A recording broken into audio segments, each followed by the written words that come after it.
Salut à toutes et à tous, c'est Arthur, j'espère que vous allez bien. Un plaisir de vous retrouver comme tous les matins après les matchs de l'Euro, les matchs de la veille avec, on l'attendait tous, le Portugal-Belgique avec un match qui n'a pas forcément tenu ses promesses, 1-0 pour la Belgique, mais surtout le Pays-Bas-République tchèque avec, eh bien, on peut le dire, le résultat surprise, en tout cas pour moi, de la République tchèque face aux Pays-Bas. Victoire 2-0. Alors c'est sûr, le carton rouge pour les Pays-Bas n'a pas aidé, mais c'est véritablement incroyable. Les Tchèques qui vont pouvoir continuer avec leur buteur Patrick Schick, aussi avec déjà 4 buts dans 7 euros, incroyable lui aussi, qui se bat pour le classement des meilleurs buteurs. Alors on va faire le point, il y a quelqu'un quand même qui a trouvé les bons résultats, vous allez voir qu'en tête ça se resserre, ça se joue à ça.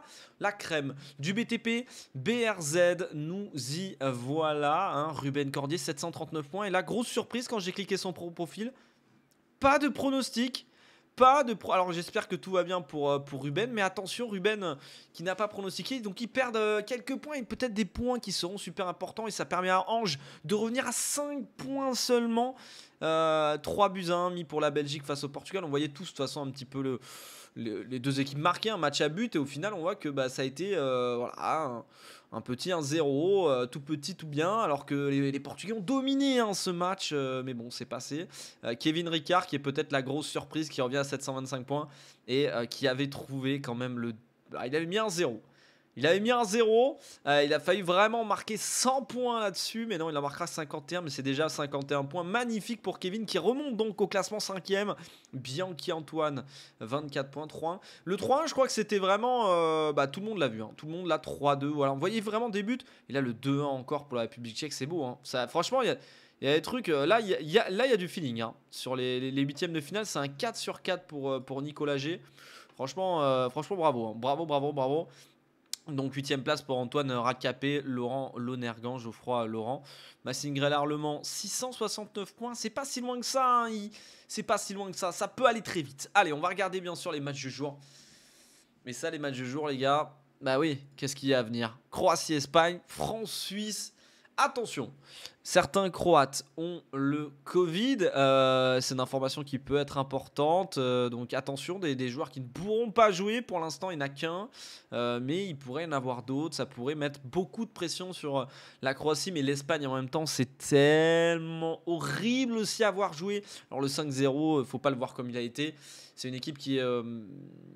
franchement, c'est une équipe compliquée. Ça a été une équipe compliquée, l'Espagne. Ça n'a pas été très beau. Offensivement, je trouve que c'est pas fou. Après, la Croatie, je trouve qu'offensivement non plus, c'est pas fou. Je trouve que les cotes sont un peu abusées. Et pourquoi pas, je vous le dis, hein, pourquoi pas le premier match qui irait au penalty.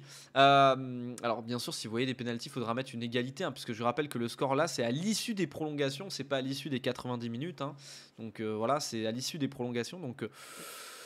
je vais me mouiller. Non, mais je vais me mouiller. Non, je vais me mouiller. Je vais mettre un partout. Je me dis pourquoi pas les pénaltys là-dessus. Avec l'Espagne qui a du mal à marquer. Les Croates héroïques. Avec une génération un peu vieillissante. Mais un Modric qui peut faire la loi au milieu de terrain. Attention à ces Croates. Encore une fois, voilà, il faudra voir avec le Covid. Peut-être pronostiquer pour vous au dernier moment. Voilà, vous avez jusqu'à 18h hein, pour pronostiquer. Donc attendez peut-être les compositions d'équipe à 17h. C'est mon conseil. Voilà, pour vraiment maximiser vos chances sur ce Croatie-Espagne. Je suis vraiment pas bon moi sur ces huitièmes. Les matchs pour l'instant très compliqués. Tout est dur à pronostiquer. C'est vraiment difficile. Et France-Suisse. Écoutez, j'ai porté pour l'instant chance à la France en misant à chaque fois contre elle. Alors vous le savez, je vais continuer jusqu'au bout pour les soutenir. Je vais me sacrifier, moi qui suis maintenant dans les tréfonds du classement de la Ligue. Moi, il y a la crème. Il y a la crème, hein, voilà, comme on dit. Voilà, il y a la crème. Il y a la top crème. Et moi, je suis plutôt sur la matière grasse vraiment au fond, quoi. Là, on est en train de coller au pot, quoi, limite.